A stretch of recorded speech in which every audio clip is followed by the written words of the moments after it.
The next question goes to the mayor, your opponent mentioned that $4.2 million carryover that's now estimated to be $500,000. So the question is, how will you tackle the projected city deficit, if there is one, in 2016? Yeah, thank you. The city has went through an amazing financial challenge over the last 8 years. As I mentioned at the beginning, the city was struggling, and the recession hit, and then the state made haircuts. We've had years where we've had to cut $4 and $6 million from the prior year. In fact, today's budget is still less than our 2008 budget. Think about that. We're spending less today on our general fund than we spent in 2008. Yet all the costs are higher for everything, just like they are in your home. So if your salary didn't go up over the last 7 or 8, 9 years, you'd be feeling the same pinch that we are. The $4.2 million carryover that I refers to, we actually built this up. 2 years before that, there was a $10,000 or $20,000 carryover. We had virtually no carryover.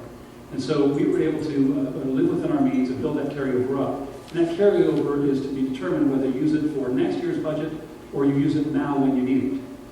We needed it this year. We needed it this year, we needed it last year because our police and fire department had shrunk down through the recession period. We needed to build those safety forces back up. I could have a $2 million carryover right now. No problem. We just wouldn't have hired those 25 extra police and firemen. What would you rather have? The 25 police and firemen on the streets or $1 million or $2 million sitting in the bank? I think the people here want those safety forces on the streets, and that's what we did. Thank you, Mayor. And we'll ask your opponent, Tom Burnaby, the same question. In light of a proposed city deficit for next year, how will you tackle that projected city budget in 2016? I want to emphasize in response to what the mayor said initially, that again, in 2008, when he took office, we had 163 personnel in the fire department. Today, we have 150. In 2008, we had 178 personnel. Today, we have 168. Those numbers are anticipated to decline into next year, given additional layoffs and/or not layoffs, but attrition.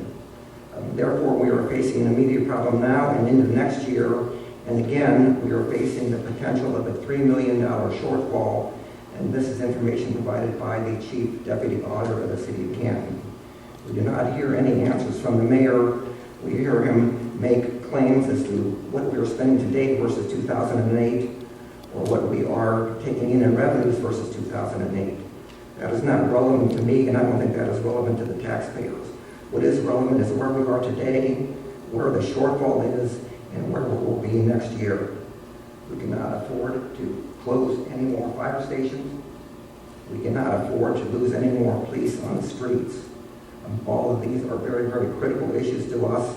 Safety is the number one issue for local government. That is why we exist, to provide those services.